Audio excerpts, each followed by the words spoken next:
Allô tout le monde! Bonjour à vous tous. Bonjour Caroline. Salut Isabelle! Alors là, je dirais pas comme toutes les autres fois, je suis contente de vous voir. On va dire qu'on est heureuse de vous voir. Ah, parfait. Parfait, on va dire ça. Nous aussi, on a prévu changer les mots. Oui. Parce que la dernière fois, on avait parlé de ça, que changer de mots, en fait, c'est changer d'expérience de vie. Oui.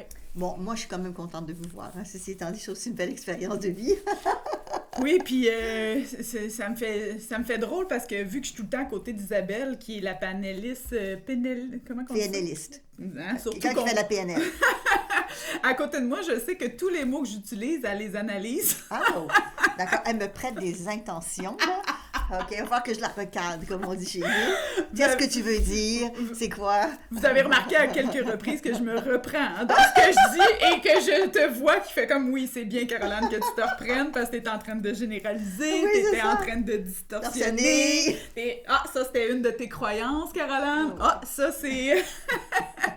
Parce que le dernier podcast, on avait parlé justement de cette puissance-là des mots. Oui, qu'on utilise. Donc, c'est pour ça qu'on rit, puis on ramène ça, parce que je sais que je ne lui prête pas d'intention. Je sais qu'elle le fait de façon naturelle. Mais... Elle s'est reprise.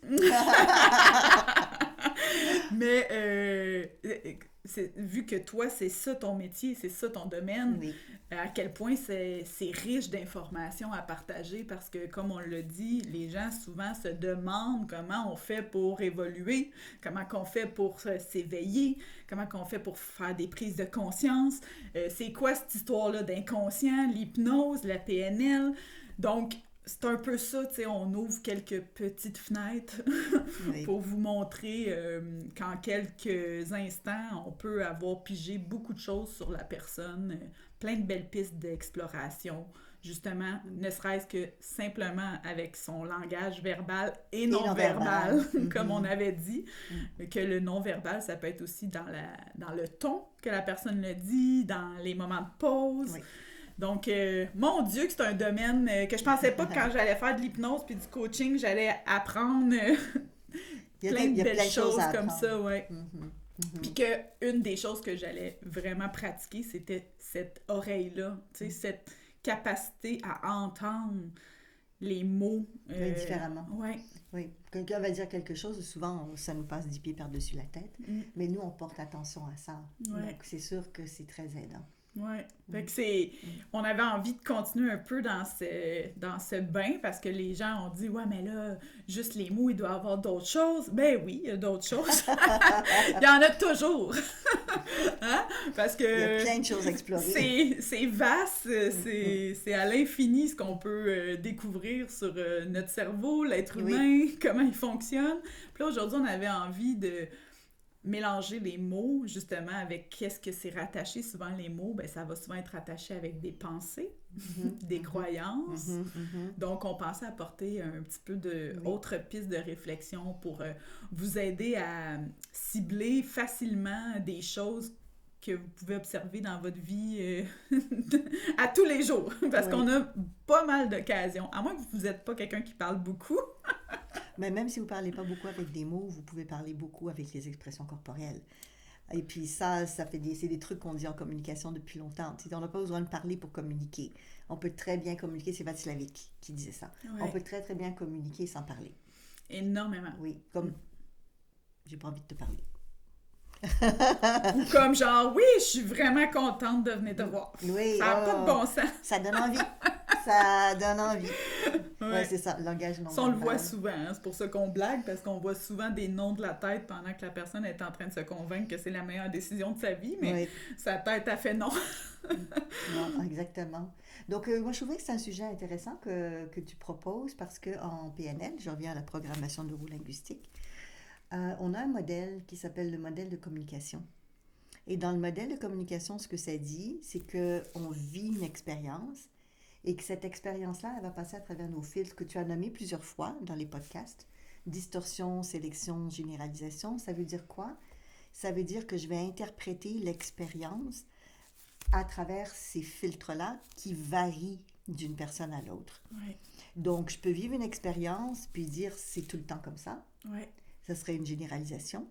Je peux vivre cette expérience puis dire, ben voyons donc, c'est pas ça du tout, c'est autre chose. C'est ce qu'on appelle une distorsion.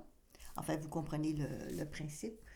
Et une fois qu'on a donc classé cette expérience-là, on va aussi la filtrer à travers ce qu'on appelle nos métaprogrammes.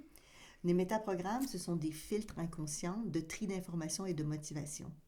Donc, on classe, ça va là, ça va là, ça va là. Et ensuite, on va s'en faire une représentation interne. Et on a parlé déjà des représentations internes à quelques reprises. Les représentations internes, c'est comment, à l'intérieur de moi, j'encode une expérience vécue. Oui. Et chacun a sa propre représentation. Par exemple, je pense à un de mes clients, puis ça, c'est sûrement quelque chose que vous avez déjà entendu. Il trouvait que son patron le diminuait, donc le rabaissait. Et j'ai dit, OK, parfait. Et comment tu t'imagines ça? Ben, il dit, je m'imagine tout petit, puis mon patron très grand. Ça, c'est ce qu'on appelle une représentation interne. On a parlé aussi des sous-modalités, surtout avec les mots, que le jeu de pommes, une pomme verte, une pomme rouge, c'est juste la couleur qui change. Puis c'est même pas la vraie pomme. Mais l'expérience change. Donc, les représentations internes font en sorte que l'événement va se transformer en dedans de nous, positivement, négativement. Puis de la représentation interne se lie l'émotion. En d'autres mots, ce que je pense, parce qu'on a parlé des pensées, les mots que je vais dire aussi plus tard, mais les croyances que je vais avoir, ça va influencer nos émotions. Oui. Nos émotions vont déterminer nos comportements. Exactement. Fait que, tu sais, des fois, les gens sont comme, mais je comprends pas comment ça fonctionne, par où qu'on commence, comment qu'on fait pour se changer. C'est encore ça, on revient à ça. Oui. C'est pour ça qu'on a commencé avec les mots, d'observer les mots qu'on utilise. Parce qu'après ça, ben, on peut peut-être commencer à observer nos pensées complètes. Oui, ça serait intéressant, ça. On a tellement de pensées dans une journée que des fois, vous savez même pas que vous pensez. C'est un flot continuel. Oui, c'est un bruit constant. Tu sais, j'écoutais, j'ai envie de te partager, j'écoutais un documentaire, puis il disait qu'il avait mis des capteurs sur les personnes pour pouvoir suivre leur activité cérébrale puis cardiaque. Puis, il y avait des images qui apparaissaient à toutes les 10 secondes pour créer des émotions. Oui. Puis, il y avait des affaires tristes, des affaires joyeuses. Puis, le but là-dedans, c'était juste d'analyser ce qui se passait dans le corps humain. Puis, ils se sont rendus compte que c'est comme si le cœur, de la façon qu'il l'explique, puis c'est pour ça que je veux t'en parler, parce que je veux voir qu'est-ce que tu vas en dire. C'est comme si le cœur avait une capacité, on va dire surnaturelle, là, mais de savoir ce qui allait arriver comme image avant que l'image arrive pour que le cœur puisse s'adapter à la réaction qui s'en venait. Mais là, ils peuvent pas voir l'image qui s'en vient dans les secondes qui suivent. Là. Fait que je trouvais ça tellement phénoménal, ça me fait penser un peu à nos choses, à quel point que le corps cherche toujours l'homéostasie, hein, il cherche toujours à s'équilibrer. Donc, le battement de cœur, il était, mettons, ici, puis là, quand il y avait une joie, oups, ça faisait ça comme ça. Mais lui, le cœur détectait qu'il y avait quelque chose de difficile qui s'en venait, donc il ralentissait le rythme cardiaque pour qu'il puisse aller rejoindre la joie quand il y avait quelque chose de difficile à voir. Ben, écoute, ça m'a fascinée. Là, je me disais, Isabelle, ça se peut-tu? Que notre cœur a des antennes. Ben, notre cœur est considéré comme un cerveau, hein? Parce qu'il a des neurones. Et c'est notre deuxième cerveau. Donc, ce que tu dis, oui, il y a plein d'études faites là-dessus. C'est vraiment extraordinaire. Ils ont découvert la même chose aussi pour la tête, pour le mental. Donc, c'est pas juste le cœur. Qu'on perçoit des choses des fractions de secondes avant et on va bouger, on va faire une gestuelle ou quelque chose parce qu'on a perçu que quelque chose allait se passer avant même qu'on en ait vraiment pris conscience.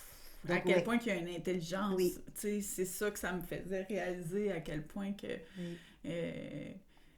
à quel point que c'est pour ça que c'est complexe des fois de voir les mécanismes qu'on met en place parce que ça part. Oui, ça part avant même qu'on se rende compte que avant même, c'est ça que je voulais apporter comme point. C'est ça. Et puis c'est pas toujours lié non plus avec ce qui se passe. Des fois, c'est lié avec des rappels d'expérience, avec ce qu'on a mangé la veille, ce qu'on a vécu avant d'arriver quelque part, par exemple. Parce qu'on parlait aussi de nos pensées, on parlait de nos représentations internes. et l'anticipation.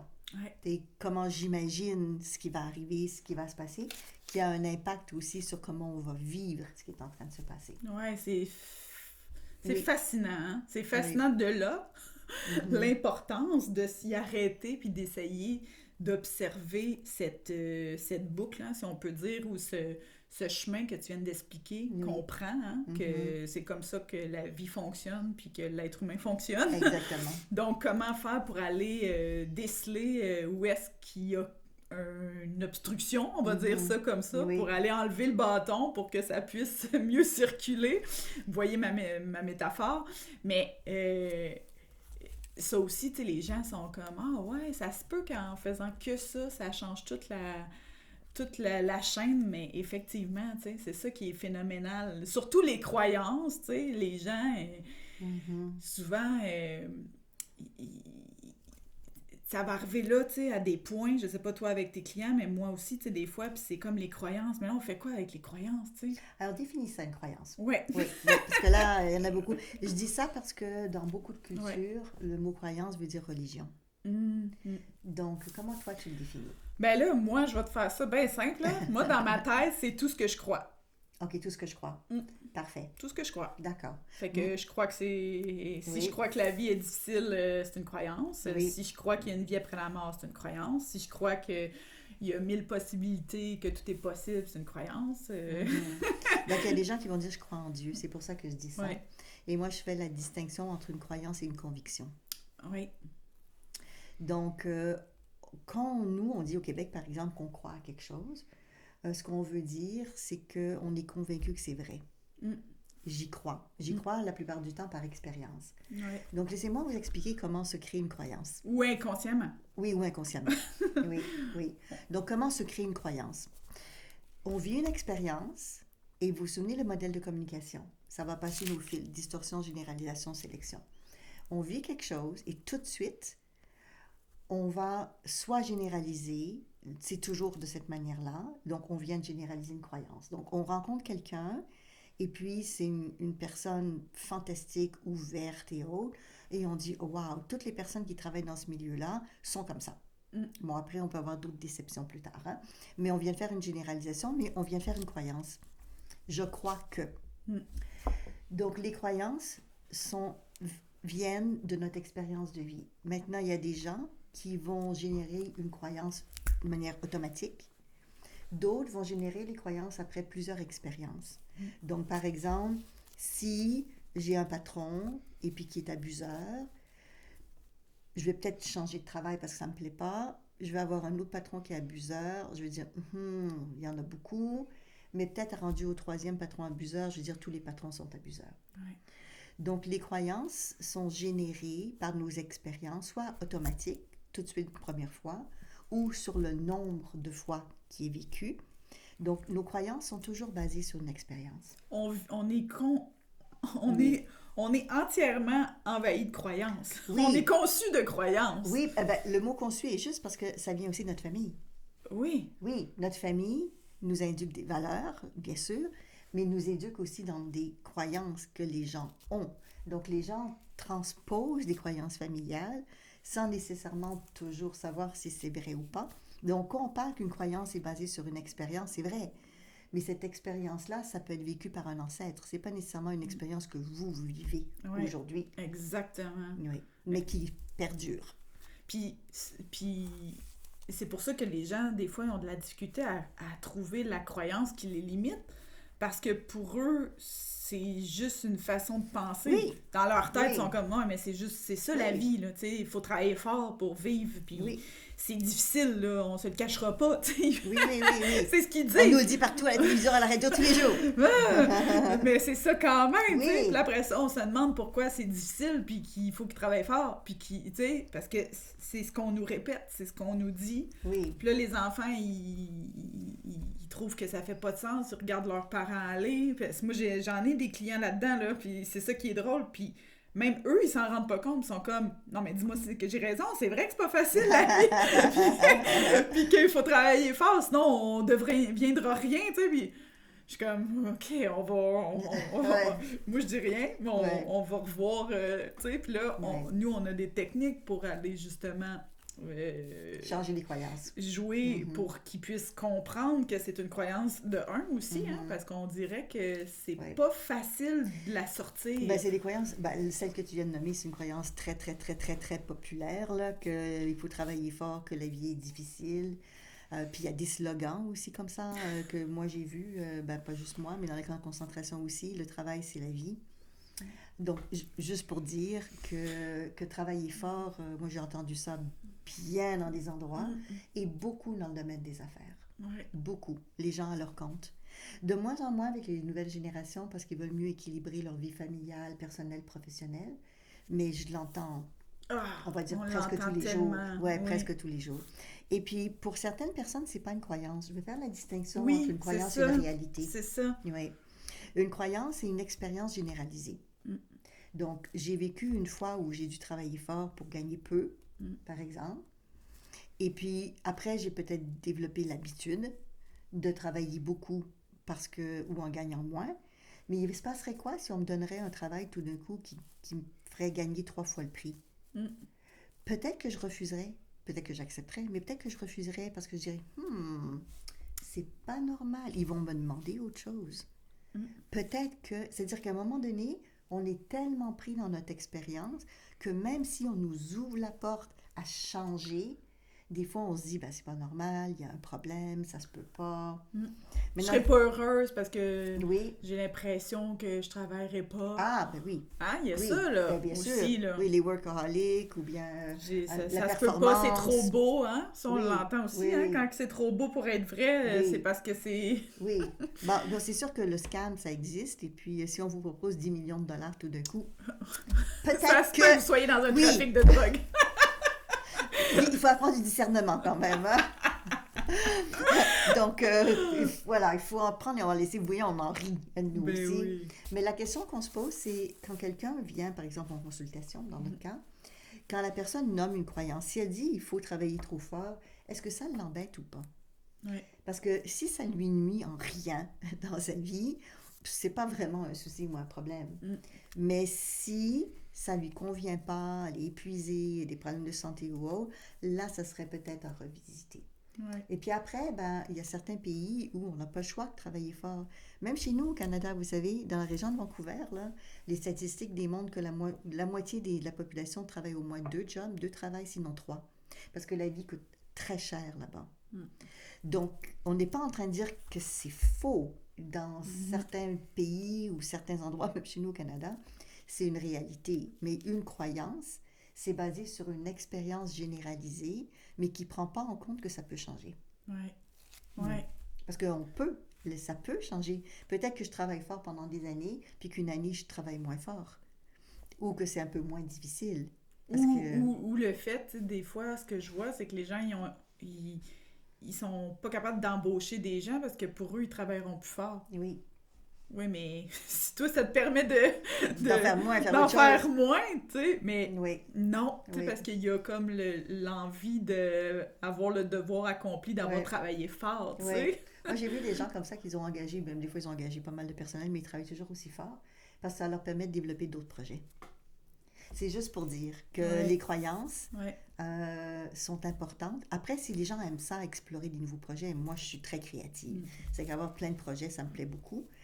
C'est pour ça qu'on fait la distinction entre une croyance dite limitante ou non aidante et une croyance soutenante. Donc, on a des croyances. C'est pas un problème. C'est important de croire à des choses. Ça nous permet une économie. Et si j'ai vécu trois fois la même chose, c'est peut-être bon que je me dise que ça pourrait arriver une autre fois. C'est la vie pour nous faire apprendre et expérimenter. Surtout que le système humain est bien fabriqué sur le mode survie, là, tu sais, dans le danger, fais pas ça, tu sais, on a comme un côté instinctif c'est ça, d'aller vers ça, tu sais, de pas répéter ces choses-là, c'est comme plus fort que nous, tu sais, que la nouveauté, c'est dangereux, que... Tu sais, c'est ancré, là. Oui. Parce que la peur, elle revient souvent, puis c'est un des éléments majeurs. Mais c'est ça aussi, tu sais, la nouveauté fait peur. Tu sais, à quel point c'est... Et en même temps, on a besoin sur Terre d'une grande capacité d'adaptation parce que tout change tout le temps. Le côté immuable des choses. Et puis, rien qu'on vieillit, je veux dire, on change. Notre façon de penser change. Et des fois, c'est juste bien, tant mieux, de plus nécessairement penser comme on pensait. Et des fois, c'est peut-être l'inverse. Quand on était jeune, on avait des façons de penser qui seraient peut-être encore aidantes aujourd'hui.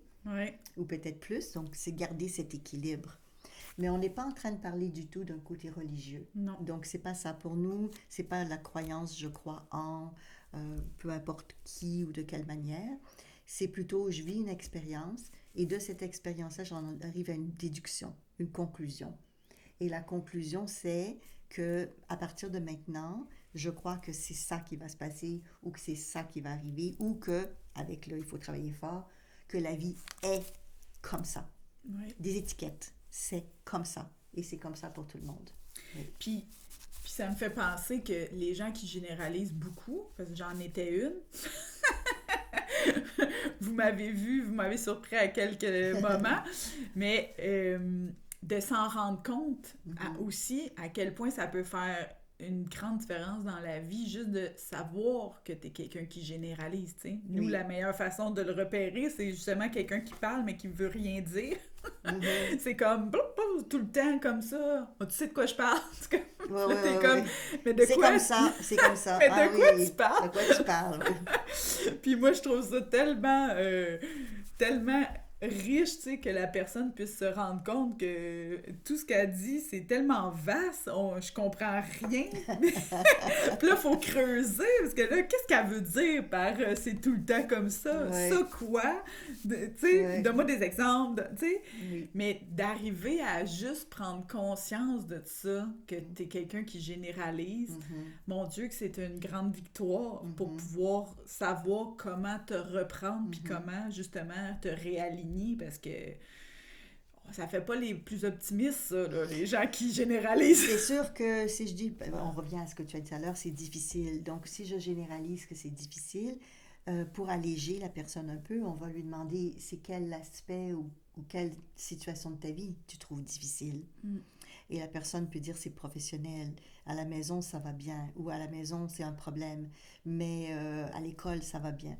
Donc, ce qu'on cherche en fait, c'est à trouver des contre-exemples ou des aspects pour couper la généralité. Parce que dès qu'on fait une grosse généralisation, c'est très lourd. Mais c'est ça que je veux dire. Fait que des fois, les gens qui sont pessimistes, qui brouillent un petit peu de noir des fois, ben c'est juste une partie que c'est ça aussi qui peut être vraiment lourd dans leur vie, c'est qu'ils généralisent leur expérience, puis ils croient profondément parce que ils se répètent toujours, tout le temps, ça m'arrive tout le temps, moi je suis pas chanceux. Tu sais, ces discours-là, on a peut-être déjà tout passé par là aussi, mais d'avoir cette chance-là de faire « Ah, mon Dieu, je généralise tout le temps », tu sais, parce qu'on s'en rend pas compte quand c'est nous, tu sais, ou on n'a juste pas la connaissance non plus. Parce que c'est des mécanismes naturels que tout le monde emploie, mais qu'on ne s'est pas fait enseigner. Si nos parents nous avaient dit « Ah, toujours! T'es sûr que c'est toujours, tu sais? Ah, tu sais, là, ça l'ouvre l'espace à « Ouf, ouais, c'est vrai, c'est peut-être pas tout le temps, là. » Ça diminue l'intensité, le stress. Non, il y a des moments où ça peut aller bien aussi. C'est ça. Mais c'est sûr que plus on est déprimé, moins on perçoit ces moments constructifs ou positifs parce que tout est trop difficile.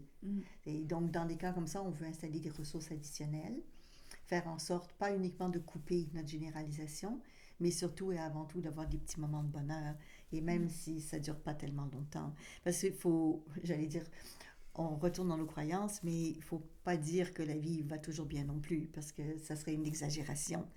Parce que les croyances trop positives, la fameuse pensée positive, ça ne fonctionne pas, puis on en avait parlé dans un autre podcast, qu'il faut aller sur quelque chose de réalisable, quelque chose de mesurable, qu'on peut voir vraiment dans notre vie prochainement se réaliser sans que ça soit trop à l'opposé de la réalité, puis là, la personne, elle pourra juste peut-être pas adhérer. Là. Non, c'est trop loin. C'est beaucoup trop éloigné. Qu'est-ce que tu as entendu, toi, dernièrement, parce que je sais que tu fais de la consultation régulièrement, comme croyances limitantes de certaines personnes, ou peut-être de contexte en particulier?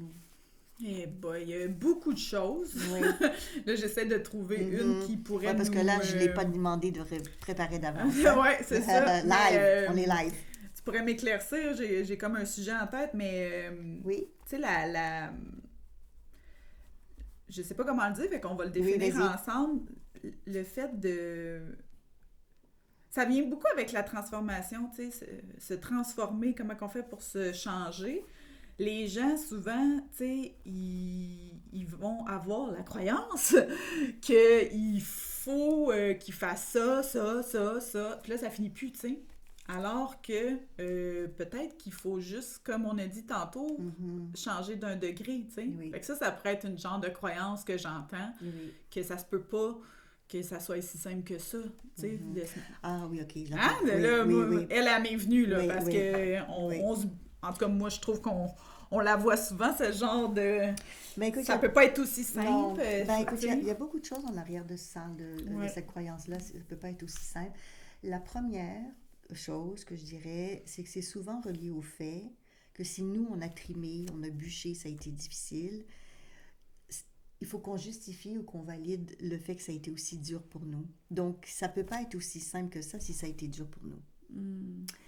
Quelqu'un ne peut pas apprendre en 1 an ce que moi j'ai appris en 3 ans. Quelqu'un ne peut pas faire, en termes de compétences, développer des compétences en 6 mois, alors que moi, ça m'a pris 2 ans. Il y a comme toujours cette comparaison entre nous et les autres. Ouais. Et ça ne peut pas être si simple que ça, parce que si simple que ça veut dire que je suis imbécile. Parce que j'ai pas fait avant. Si c'est si simple que ça, j'aurais dû être capable de le faire. Oui, parce que ça brasse, là, cette croyance-là. Là, son cas, c'est ce qui ressort, c'est ça. Ils vont dire, ben voyons donc, on n'est pas si stupide, là. Ben non, c'était si simple que ça se saurait depuis longtemps. Plein de choses. Mais en fait, ce qu'on veut dire par que ça peut, pas que c'est, ça peut être plus simple que ça, c'est que tout a commencé par un pas. Donc, quand on veut changer, je pense par exemple à un de mes clients qui a des problèmes d'addiction et c'est à la boisson, donc à l'alcool. Là, sobre, parfait, il a décidé, merveilleux. Alors là, je suis sobre, je coupe le sucre, je mange sainement, je vais au gym 6 fois par semaine et puis je fais 1 heure tous les week-ends d'autres activités en plus pour me tenir en forme. Ça fait beaucoup de changements en même temps. Oui, c'est ça. Je t'ai étourdie un peu, là. Oui. Je me demandais où est-ce qu'on s'en allait. Oui. Donc, après, des fois, il faut être occupé. Parce que pour pas porter mon attention sur une chose, si je porte mon attention vers autre chose, c'est sûr que ça peut m'aider à ne pas avoir des déviances ou à éviter de faire des choses que je veux pas. Donc, il faut en prendre puis en laisser. C'est pas négatif en soi. Mais en fait, si on fait juste une activité, cette activité-là, une fois qu'on l'a maîtrisée, on peut ensuite aller chercher autre chose. Le souci, c'est qu'on commence. Vous savez, c'est quoi le premier de l'an, là, les résolutions? Quand on commence avec plein de choses, je vais faire ci, je vais faire ça, à un moment donné, on se décourage ou c'est trop. C'est trop ambitieux, c'est trop difficile. Et puis, on se décourage et on arrête. Donc, d'où l'idée d'être un peu plus simple. Du petit degré. Petit degré. Ça ne veut pas dire qu'on ne fera pas les autres choses. Oui, mais c'est juste que vu qu'on y va légèrement, ça donne envie d'en donner un autre parce que ça a été comme doux de faire le premier degré, en fait. Et s'il y a une réussite, parce que l'objectif, c'est quand même qu'il y ait une réussite. C'est ça qu'on veut dire par se transformer, que ça peut être aussi simple que ça. On a parlé de changer un mot, par exemple, parce que changer un mot, ça change une expérience. Sincèrement, c'est aussi simple que ça. Après, si on a des traumas ou autre, c'est autre chose. Il faut consulter, il faut travailler là-dessus. Mais je parle de la vie du quotidien. Si on est dans une routine, on peut changer une toute petite chose et ça change complètement notre routine. Oui, mais je l'entends souvent, cette croyance-là. Parce que, tu sais, souvent, les gens disent « Mais on fait comment pour changer? On fait comment pour changer? » Puis là, des fois, moi, je leur demande, tu sais, toi, tu penses qu'on fait comment pour changer? Puis là, ils sont comme, je sais pas. Puis là, je suis comme, pense à ta fille. Ta fille, là, mettons qu'elle aimerait changer quelque chose, tu lui dirais quoi? Tu sais? Puis là, c'est là que ça commence à venir. Puis elle dit, je dirais de le faire à tous les jours, tu sais, de se rapprocher de son objectif un pas à la fois, puis mais de le faire à tous les jours. Là, ouais, on se parle à soi-même. On se parle... L'effet miroir, on se parle à soi. C'est ça. Fait que comme faire quoi tous les jours? Ben je sais pas, Ouais. mettons, ça serait de gérer son anxiété, ben ça serait de prendre un moment pour elle de calme à tous les jours pour se faire du bien.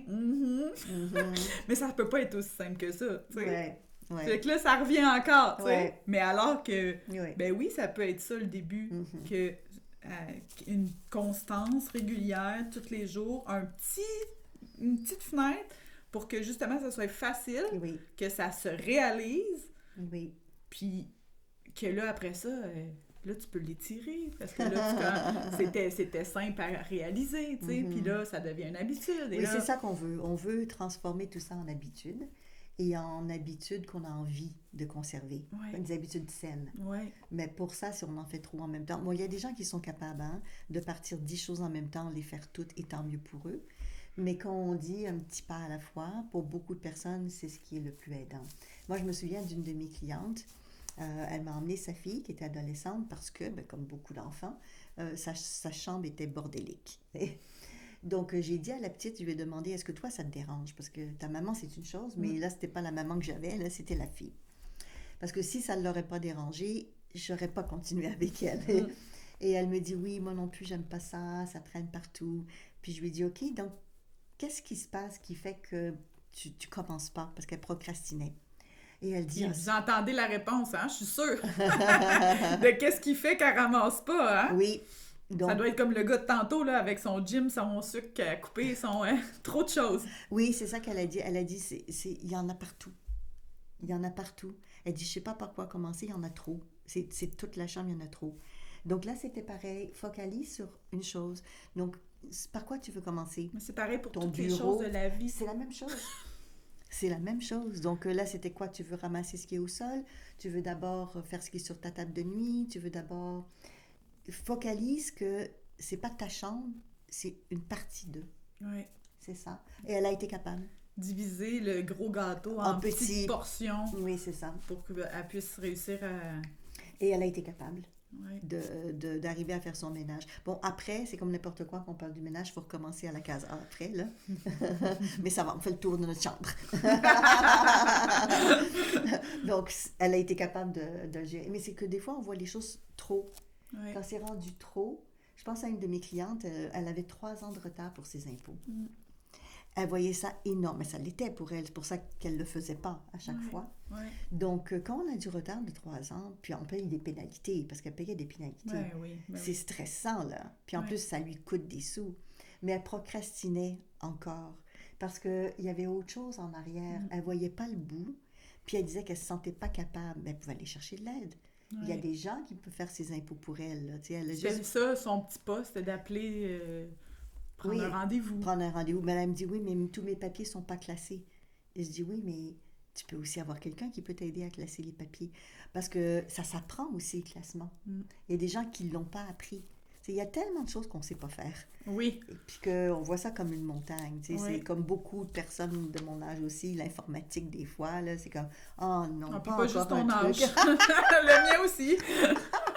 C'est comme « Oh mon Dieu, puis encore les jeunes truc. » aussi, parce que ça évolue tellement vite qu'on est toujours en train d'apprendre, en fin du compte. Oui. De là, une des ressources les plus importantes, c'est de s'adapter. Oui, l'adaptation, oui, parce que sinon, on est vite dépassé dans beaucoup, beaucoup, beaucoup de choses. Donc, pour le changement, parce que les gens se demandent par quoi je dois commencer, je dirais que la première chose, et ça a l'air d'être drôle de dire ça, mais c'est d'accepter que la vie change et que nous, on change. Et ça, c'est vrai pas juste pour changer nos croyances, c'est vrai pour accepter la vie en général, à tout âge. Et même, on a parlé récemment des personnes âgées, de la fin de vie. Si on n'accepte pas le fait que ça change, que nous, on change, on va résister terriblement, puis ça va être des périodes vraiment critiques et très difficilement vécues. Ouais. Oui. Puis c'est beau le changement. Oui. Oui, c'est une étape, c'est des étapes. C'est l'évolution. Oui. C'est la réalité de la vie. On ne peut pas toujours dire non à la réalité de la vie. Les saisons changent. Les animaux changent, la terre change, les plantes changent. Où je demeure, moi, à Sainte-Anne-des-Lacs, au Québec, les arbres changent, c'est-à-dire que quand au bout d'un certain temps, il y a des cycles, il y a des arbres qui partent, s'ils ont fini leur cycle, il y en a des nouveaux qui poussent. Tout change, tout se transforme. Oui, puis ça me fait penser à un livre que j'ai lu récemment qui ça disait rompre avec soi-même. Comme quoi qu'il y a peut-être une étape ou plusieurs sur notre route où il faut comme rompre avec soi-même. Dans le sens que on peut l'interpréter comme on veut, mais c'est intéressant de voir que c'est vrai qu'à un moment, il faut arriver à complètement changer une façon de penser, à complètement changer une croyance, à complètement changer des mots qu'on ne veut plus utiliser. Ça nous demande... Oui, on respire. Ça nous demande une responsabilité de comme accepter qu'on se détache de ce qui a déjà été, en fait. Oui. C'est très dur, surtout quand c'est des choses qui ne dépendent pas de nous, dans le sens que je pense à une de mes clientes, elle avait travaillé 20 ans pour le gouvernement et elle a été mise à pied. Elle était rendue au niveau assez élevé de cadre et il y a eu un changement de politique, et parce que c'est aussi très politisé au niveau gouvernemental, et ils l'ont expulsée. Ça a été pénible. 3 ans plus tard, elle ne l'avait toujours pas digéré. Donc là, on est dans les croyances, on est dans les émotions, puis on est aussi dans les pensées.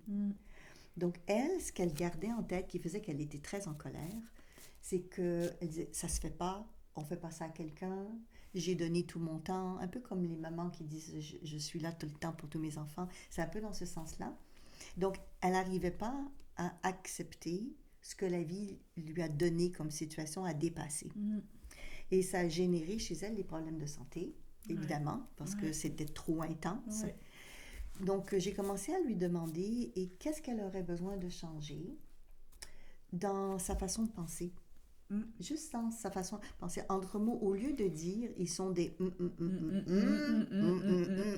rejouer son histoire et l'amplifier et exactement.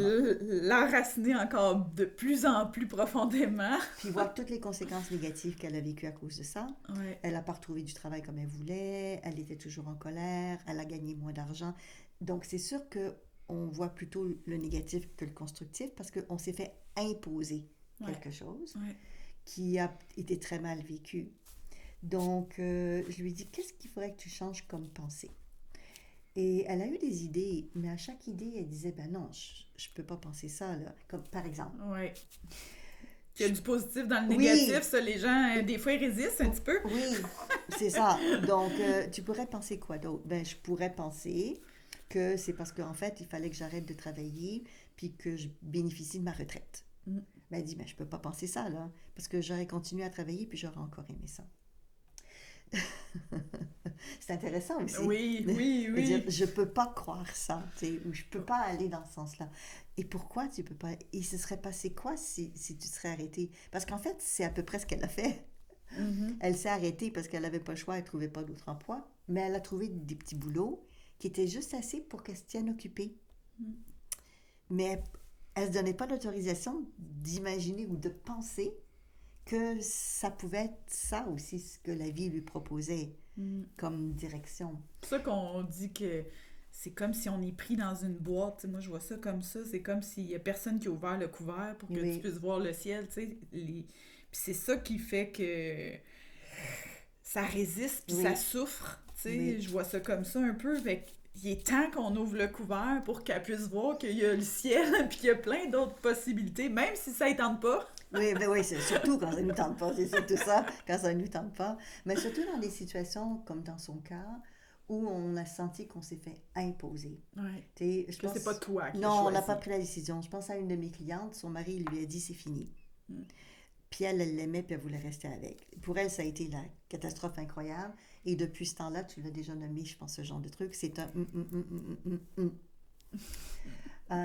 Puis je pense à un autre de mes clients. Il a traité son ex de tous les noms, de voleuse, de menteuse, de profiteuse, parce que en fait, ce qu'il disait, c'est que lui, il lui a donné la maison, il a tout donné, puis lui, après, il a dû continuer à travailler, alors qu'il était rendu à l'âge de sa retraite, il voulait arrêter, mais il a dû se reconstruire. Donc, il lui en voulait tellement que lui, dans ses pensées, il pensait engager un tueur pour la tuer. Je suis sérieuse, là. Je suis très sérieuse, là. Mm. Il en était là, dans sa folie meurtrière, parce que là, c'était vraiment rendu meurtrier, tellement qu'il se disait, c'est à cause d'elle que j'ai perdu, que je travaille encore. C'est à cause d'elle. La je la vois avec ma voiture. La elle a un amant, des amants, elle a plein de gars dans sa vie, alors que moi, je suis tout seul. La elle a gardé la maison. Et en plus, la les enfants la croient. Donc on comprend qu'il s'est rendu jusqu'à...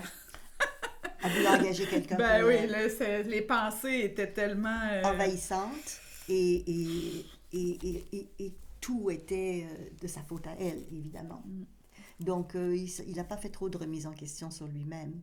Et c'était pas facile pour lui parce qu'il était dans une colère tellement forte, parce que la colère, elle est nourrissante. Oui, elle a une utilité. Oui, elle a une utilité, mais elle est forte aussi. Elle nous donne envie de se battre. Oui, c'est un feu, hein. C'est un feu. Oui. Il y en a qui, c'est ça, hein, c'est de se sevrer de ce feu aussi, hein, qui... Et là, je lui ai demandé, et il se passerait quoi si tu lâchais un peu penser à elle et que tu commençais plutôt à penser à créer ta vie amoureuse à toi? Il se passerait quoi? Il dit, non, il faut qu'elle paye le prix, je vais toujours tenir ça jusqu'au bout, il n'est pas question que je la lâche. Waouh, c'est dur la vie. C'est dur. Et puis après, on découvre des hommes violents, des abuseurs. Il s'en va dans une direction qui est plutôt risquée, là, dangereuse pour lui.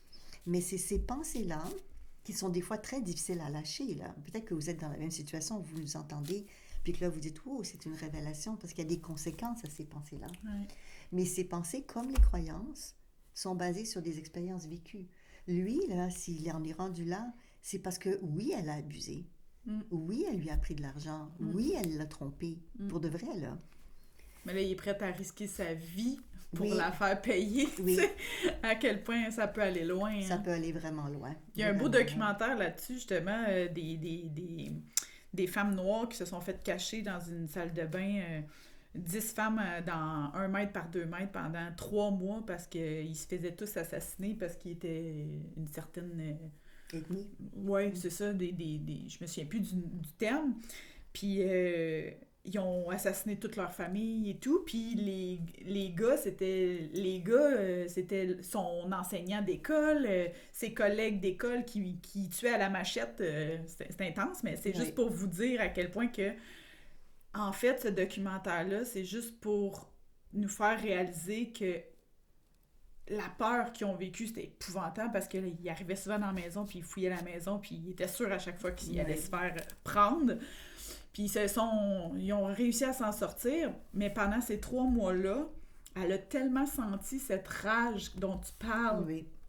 Puis ça venait tellement la chercher qu'elle suait à grosses gouttes, puis elle avait le goût de sortir puis de risquer sa vie pour aller les tuer. Puis, tu sais, mais là, il y avait d'autres gens qui dépendaient d'elle, des enfants et tout, fait qu'elle pouvait pas nécessairement juste écouter sa colère, sa haine et tout. Mais c'est ça la beauté du documentaire, c'est qu'on se rend compte que derrière ça, tu sais, il y a une autre émotion qui peut émerger. Puis là, ben c'est là qu'on voit qu'elle tombe dans la compassion, puis que là, ça vient tout comme libérer, tu sais. Pourtant, ils ont tué sa mère, son père, son frère, c'est comme... Oui. Puis personne comprend pourquoi qu'elle est dans cet état-là, mais il y a personne qui a vécu ce qu'elle a vécu de 3 mois de séquestration, si tu veux, caché. Fait que, tu sais, juste pour dire que à quel point, des fois, même si c'est très souffrant, puis ce feu-là nous habite, ben qu'il y a peut-être une autre émotion qui peut venir aussi en arrière de ça, tu sais, qui est encore plus puissante, puis qui est peut-être le cadeau à aller toucher, ce qui est cette compassion-là, puis à le pardonner ces personnes-là, puis parce que, c'est ça, elle a eu comme cette révélation-là que fallait vraiment être pas bien pour faire ça, tu sais. Oui. L'être humain a une bonne capacité de résilience, rebondir dans des situations difficiles. Mais c'est vrai que quand les pensées, comme elle, sa pensée a été occupée par une bonne cause. Oui, ben elle voyait qu'elle était en train de mourir, là, de ce feu-là que tu parles. Là. Elle faisait de la tachycardie, fait que là, elle a fait comme, ben là, je peux pas croire que je vais mourir de haine au lieu de me faire tuer à machette, Ouais. tu sais. Ouais. Tu comprends qu'est-ce que je veux dire? Surtout quand tu veux tellement vivre, parce que t'as tellement peur de te faire tuer, Oui. tu sais. Oui, c'est un non-sens. Fait que là, c'était beau, oui, c'est ça, parce qu'elle était vraiment dans une situation où là, tu peux observer, tu sais, qu'est-ce qui peut se passer quand t'as ce goût-là de vivre. Tu peux pas entretenir cette haine-là, parce que tu sais que c'est en train de te tuer. Exactement. Nous, ce qu'on souhaite, c'est la paix intérieure, mais en sachant que pour avoir la paix intérieure, il faut aussi avoir des turbulences. C'est-à-dire qu'on est sur Terre, il y a des hauts, il y a des bas. C'est pas un lac tranquille. Je suis pas en train de dire qu'il faut travailler fort et que c'est difficile. Mais ce que je veux dire par là, c'est qu'il y a une acceptation de la vie. Et la vie, ça a des fluctuations, des hauts, des bas, des changements. Et beaucoup de gens ont comme idée ou impression qu'on dit il faut contrôler ma pensée, il faut gérer mes croyances, il faut gérer mes émotions, qu'il faut garder ça stable. Ouais. Mais ça, c'est pas la réalité de ce qu'on vit sur Terre, là. La réalité, c'est que tous les jours, il peut y avoir des frustrations. Tous les jours, il va y avoir des choses qui vont se passer qui ne sont pas exactement comme on voudrait ou ce qui va être. Mais la différence, c'est comment on va penser, gérer ces situations-là et quelles sont les croyances qu'on va déduire des situations qu'on vit. Oui, parce que surtout que c'est prouvé que nos croyances, puis il y a un très bon livre là-dessus, La biologie des croyances, que les croyances, les pensées influencent nos cellules, tu sais. Juste Carrément. la santé, l'environnement de nos cellules. Fait que c'est à quel point c'est un peu ça, à quel point des pensées peuvent finir par nous tuer, tu sais. Oui. C'est vraiment vrai. C'est vrai, oui. Et c'est totalement vrai. Et nous rendre malheureux. Oui. Et nous rendre dépressifs. Et là, allons-y, là. Oui. Tu sais, fait que... Ben, revenons sur les pensées, parce que je sais que... Puis vous allez nous écrire aussi, hein, parce que souvenez-vous que nous, on aime bien quand vous nous écrivez, parce qu'on revient aussi avec vos commentaires, puis on aime savoir de vos nouvelles aussi. Donc, la pensée, elle revient très souvent, parce que des fois, les gens disent « j'ai des pensées envahissantes ». Ouais. Donc, habituellement, quand les pensées reviennent, quand les gens, des fois, ils se réveillent en pleine nuit, puis ils ont plein d'idées, et puis ils pensent que c'est la folle du logis, là, c'est le mental qui est trop fort. Des fois, c'est pas vraiment le mental qui est trop fort. Moi, je suis pour apaiser le mental. Et toi aussi. Puis on fait du yoga, d'exercice, on va marcher, on fait beaucoup de choses pour se garder centré. Puis la nature est excellente pour ça. Mais centrer le mental ou apaiser le mental, ça veut pas dire que quand on apaise le mental, qu'on règle les problèmes de notre vie. Exact. Donc, ce que je veux dire par là, c'est que oui, c'est bien de faire une session d'hypnose pour, par exemple, gérer notre stress. C'est bien d'aller faire un cours de yoga ou méditation. Ça va nous aider à se stabiliser, à équilibrer, mais ça ne va pas régler le problème. À nous faire du bien temporairement. Exactement. Et puis c'est bien. Puis de c'est savoir que ça existe. Oui. Et puis ça peut équilibrer, donner des ressources, mais ça ne règle toujours pas le problème. Oui. Donc, tant aussi longtemps qu'on n'a pas résolu ou passé à une action concrète par rapport à quelque chose, même si on met en place des outils, des techniques pour s'apaiser, se calmer, ce qui est excellent, l'autre, il va revenir tant qu'il n'est pas résolu. Ouais. Et c'est là que ça revient dans les pensées perturbantes, troublantes, envahissantes. Donc, à partir d'aujourd'hui, je vous invite à peut-être plus voir vos pensées envahissantes comme négatives, mais comme un petit rappel de mémoire, peut-être de faire votre checklist et de dire, OK, c'est quoi qui me perturbe, puis de ça, sur quoi je peux lâcher prise, parce que je peux rien faire, et sur quoi je peux peut-être parler à quelqu'un ou le faire autrement, et sur quoi j'ai besoin de développer peut-être des connaissances ou des compétences. Parce qu'on n'est pas si créatif que ça, ces pensées-là. Non, elles viennent toujours les mêmes. Moi, c'est vrai ce que tu dis. C'est vrai ce que tu dis. Puis en plus, tu sais, souvent, les gens, ils n'ont pas conscience de leurs pensées. Alors que c'est tout le temps les mêmes qui reviennent. Moi, puis je vois bien le oui, tu sais, c'est encore ton ex, c'est encore ton travail, c'est encore... Les enfants. Oui. Oui. Depuis que le monde est monde, il y a plein de choses qui reviennent, qui sont vraiment régulières. Et puis ces pensées-là qui reviennent. Donc, ce que je veux dire par là, c'est que les pensées récurrentes ne sont pas toujours négatives. Et il ne faut pas toujours les mettre de côté puis dire... je vais les régler en les oubliant. Parce que oublier quelque chose, ça veut juste dire qu'il faut s'en rappeler un jour. Sinon, on développe des problèmes de santé, d'oubli. Certaines maladies neurodégénératives, par exemple. C'est un exemple que je donne, ce n'est pas une réalité absolue parce qu'il y a bien d'autres facteurs qui génèrent des problèmes de santé comme celle-là. Mais mettons que ça ferait du sens avec le nombre grandissant de... Oui. Puis tout ce qu'on met en dessous du tapis. Oui, Oui, oui. Puis c'est pour ça aussi que... On rit, là. Non, on rit, puis on a le droit, on s'amuse. On s'amuse. Mais c'est vrai que dans nos sociétés, on a tendance à nous dire, ben, il faut vivre pleinement notre vie. Parce que, puis là, les gens font de la performance ou ils en font trop, des excès à tous les niveaux, puis ça, c'est moins équilibré pour eux. Mais en même temps, si on vit tout seul, isolé, ça peut être bien si vous voulez être ermite. Mais c'est pas parce que vous êtes ermite pendant une vie que vous avez réglé des problématiques qui seraient peut-être importantes de résoudre par rapport à vous. Le meilleur test, vous testez, c'est avec d'autres personnes. Seul avec vous-même, vous pouvez tester bien des choses. Oui. Mais si quelqu'un vous énerve, vous allez passer 1 an tout seul, méditer, vous revenez, la personne vous énerve encore, vous n'avez pas résolu grand-chose. Oui, puis il y a un très bon documentaire encore là-dessus. Moi, j'écoute beaucoup de documentaires sur le développement personnel et la spiritualité, puis parce qu'il y en a de plus en plus, oui, il y en a de plus avec en plus. les Gaïa les chaînes et spécialisées. tout, là, puis même avec Frédéric Lenoir et oui, tout. Il y a beaucoup de choses.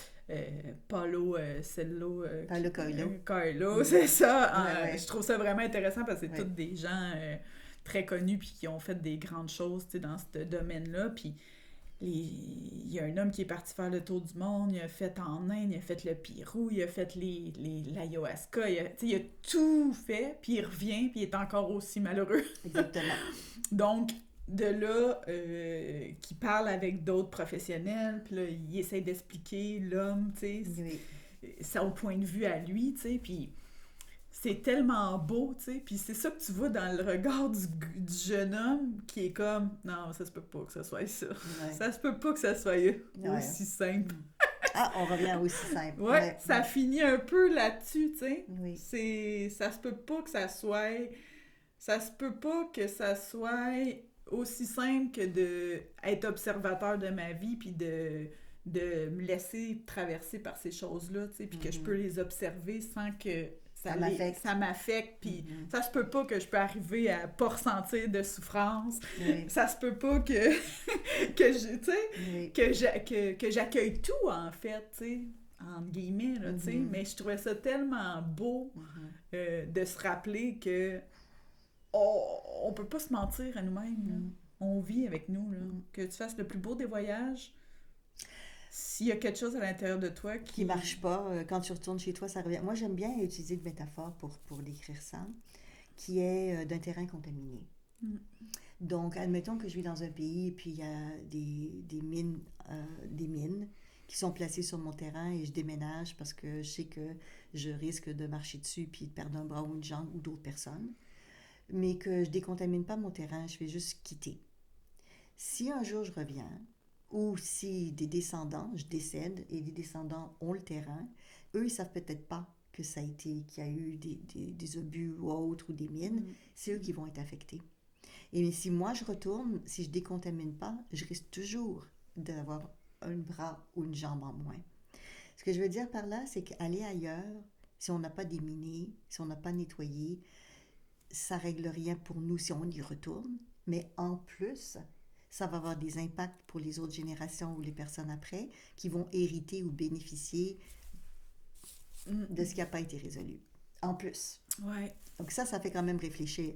C'est de ne pas régler sa vie, c'est une chose, mais que ça affecte nos enfants, nos petits-enfants et tous les descendants, c'est quand même quelque chose d'important à prendre en considération. Oui, comme on avait parlé, les 7 générations futures, qu'on représente les 7 générations. Nos choix d'aujourd'hui influencent les 7 générations futures. Oui. Ça donne tout un sens à ça. Ouais. Oui.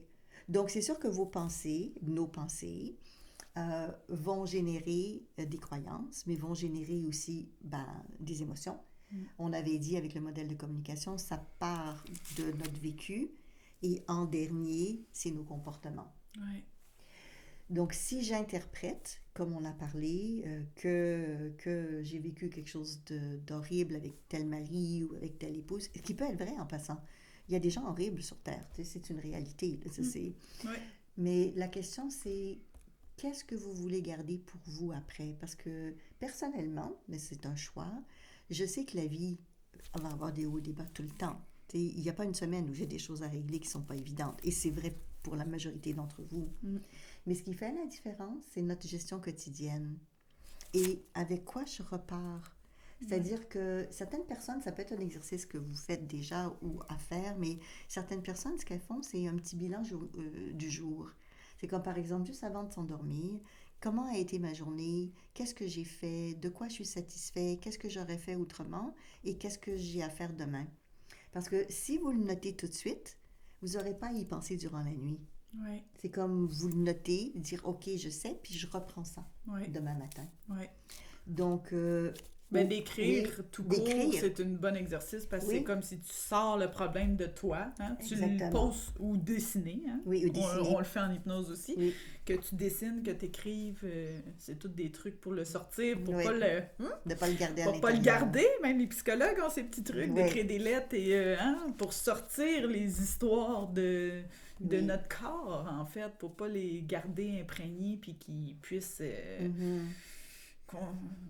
créer créer le chaos. Puis il faut se souvenir aussi que vos pensées, c'est pas qui vous êtes. Ben, c'est ça, là, le documentaire que je te parlais, là. C'est ça qu'il essayait de dire. Là, il disait, t'es en train de dire que c'est moi qui serai moi-même dans ces états-là. C'est moi qui crée ces pensées-là. C'est moi qui amplifie avec comment je me les représente à l'intérieur de moi. Puis c'est moi qui fais grandir ce malaise-là. Oui, en plus. Puis en plus, c'est moi qui crée cette souffrance. Ouf. C'est impossible. Oui. Ben, je comprends que c'est très dur à porter et à accepter. Oui. Et puis, il faut dire aussi que quand on fait des choses qui ne sont pas bonnes pour nous, la journée qu'on s'en rend compte, c'est un gros choc parce que personne aime accepter qu'on fait des choses qui ne fonctionnent pas, qui ne sont pas utiles. Je pense entre autres à certains chercheurs, certains scientifiques, dont un en particulier que je ne nommerai pas son nom, mais c'était avec Einstein à l'époque. Et puis il a dit, dans une conférence où il était avec Einstein, il a dit « Si ce que vous dites est vrai, j'aurais raté toute ma vie, j'aurais pensé des choses qui sont fausses, et ça, c'est impossible. » Exact. Mais s'il avait eu 20 ans, il l'aurait accepté puis il aurait été content de le savoir. Mais là, s'il est rendu à 80 puis il a tout manqué sa vie, c'est sûr que c'est un peu plus difficile à avaler. Hein? C'est très dur de réaliser qu'on a vécu des choses qui étaient fausses ou qui ne nous ont pas aidés ou qui n'ont pas été utiles. C'est sûr que c'est très difficile à accepter. Ça, c'est certain. Mais ça nous arrive tous. Oui. En voulant dire, c'est ça la vie. Oui, la vie, c'est qu'on se trompe tout le temps. On ne peut pas croire que... On fait des erreurs. C'est ça. Ben oui, des apprentissages, mais c'est des erreurs aussi. On dit des choses qu'on regrette, on apprend à travers ça. Peut-être qu'on veut compenser par rapport à des choses qu'on s'est trompé ou qu'on a maltraité, nous aussi, peut-être quelqu'un ou quelque chose.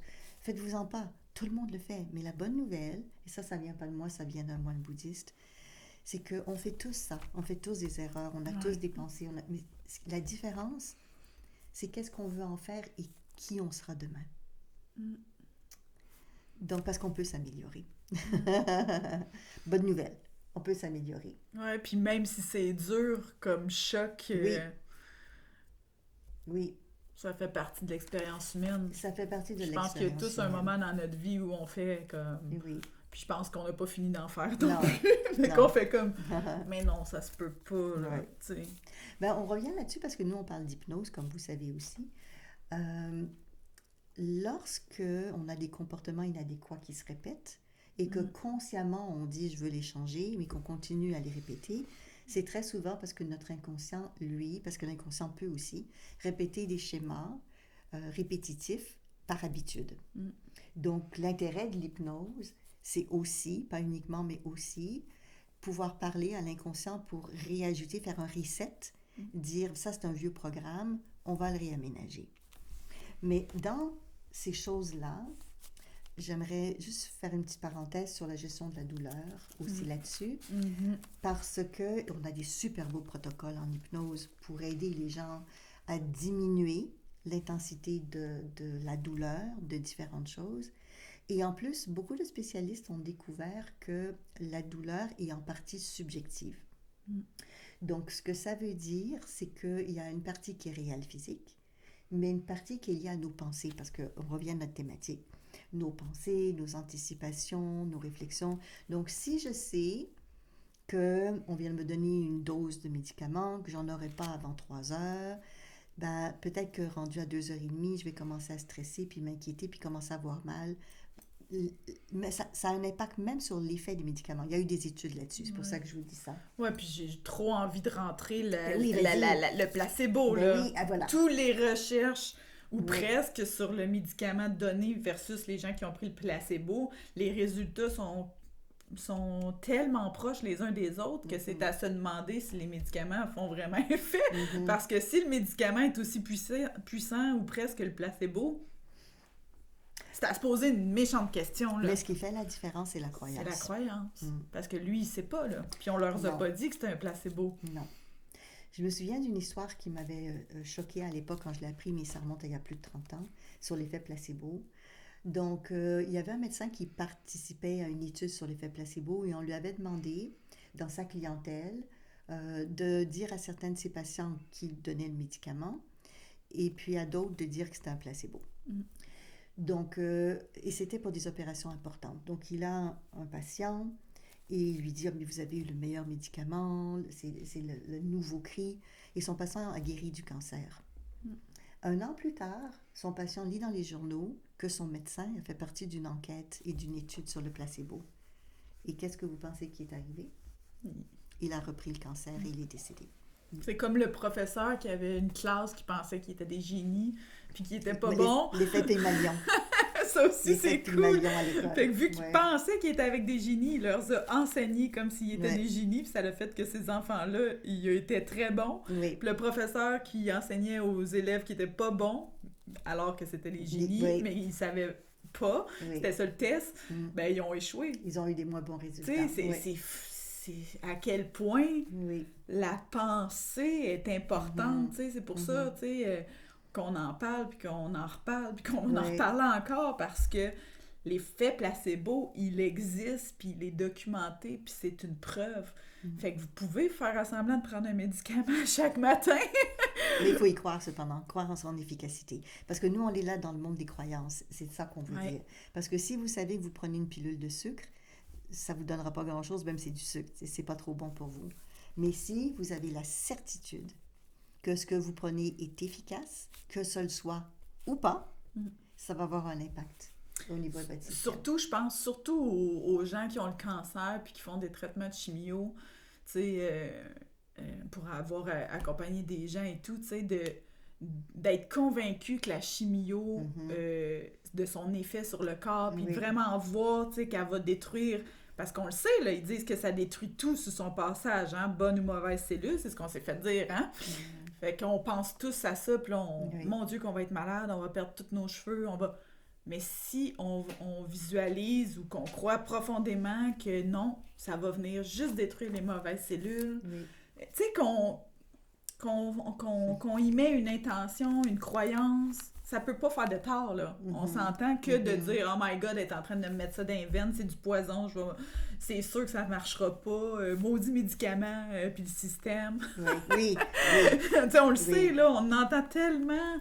Beaucoup de résistance aux médicaments. Oui, beaucoup de résistance aux médicaments. On a beaucoup de doutes sur la pharmaceutique. On le sait, là, c'est venu avec ébranler nos croyances avec la COVID. Puis c'est vraiment quelque chose qu'on entend. Les gens ont même parfois de la réticence à aller faire de la chimiothérapie parce qu'ils pensent que ça va les tuer versus de ne pas en faire. Puis toutes les croyances sont bonnes, là. Sauf que si vous choisissez une option, essayez d'y mettre une croyance. Aidante pour vous. Aidante, c'est ça. Aidante pour vous. Tu me fais penser aux travaux du docteur Simonton, qui était un cancérologue. Et on lui envoyait tous les patients qu'on ne pouvait pas traiter ailleurs. Et lui, il utilisait l'hypnose. Il les faisait combattre donc les cellules blanches et tout, et des petits soldats. Et il avait des très, très bons résultats avec l'hypnose. Et il y a des livres, il a écrit des livres magnifiques que je conseille à toutes personnes qui ont des problèmes de santé, vraiment. Ça donne de l'espoir parce qu'il y a eu beaucoup pas tout le monde bien sûr, mais des rémissions, des guérisons de personnes. Parce qu'en changeant nos pensées, en incluant l'inconscient pour transformer des changements, en faisant de la visualisation créatrice et en calmant les émotions, c'est-à-dire en diminuant le stress, parce que dans les problématiques de santé, il y a le côté physique, mais il y a le côté émotionnel. parce que c'est très dur pour tout le monde, la famille, les amis, et pour la personne qui le vit, bien sûr. Oui. Donc, le docteur Simonton travaillait là-dessus. Il y avait du yoga, de la méditation dans ce qu'il faisait. Et il n'est pas le seul, hein. Il y a des grands hôpitaux qui font ça aussi aujourd'hui. Pour certaines problématiques de cancer, ça dépend des hôpitaux, ça dépend du pays, mais ça existe dans certains endroits où on prend ce temps de méditation, de travail sur soi, pour calmer nos pensées, pour changer nos croyances dites limitantes. C'est sûr que si vous croyez que vous allez mourir, ça ne veut pas dire que parce que vous y croyez que ça va arriver. Ça veut juste dire qu'il y a des pensées et des émotions qui sont générées à partir de cette croyance-là, qui peuvent vous rendre un peu moins bien. C'est ça que ça veut dire. Mais il y a des études qui ont démontré que même si on a une croyance limitante, on peut quand même survivre. Ouais. Donc, il ne faut pas penser que... Dieu merci. Oui, Dieu merci. Il ne faut pas penser parce que vous croyez que vous allez mourir, que vous allez absolument mourir nécessairement. Mais ce qu'on dit, c'est ça. Mais ce qu'on dit, c'est que ça ne fait pas de tort d'avoir des croyances aidantes. Parce que chaque croyance aidante est liée à une pensée, est liée à une émotion, et est liée à un discours, et est liée à des comportements. Donc, ce qu'on dit, c'est que ce n'est pas juste la croyance, ce n'est pas juste la pensée, c'est le système au complet qui est affecté. Oui, puis surtout ce qu'on ressent en dedans, en fin du compte, tu sais. Oui. C'est ça aussi, là. C'est de permettre que ça puisse circuler, que l'énergie passe, parce que quand on va pas bien... ça va pas bien. C'est comme c'est comme le cœur, tu sais, le cœur, à quel point c'est une force, tu sais, puis tu l'as dit, c'est un cerveau. Oui, c'est un cerveau. Mais l'émotion, puis les sensations, souvent...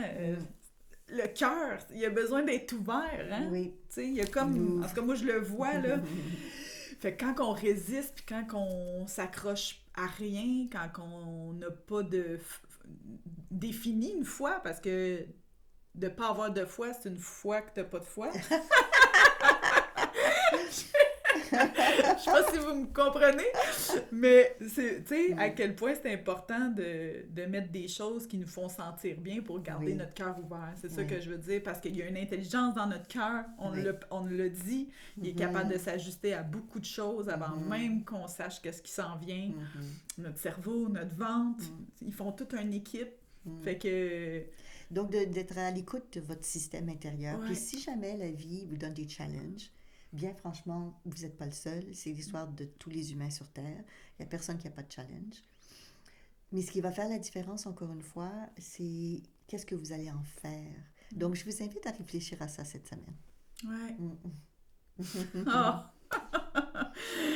En souhaitant que ça vous a encore ouvert des portes sur plein de choses à réfléchir, sur plein de belles pensées à observer, sur peut-être une croyance à découvrir. À transformer peut-être, hein?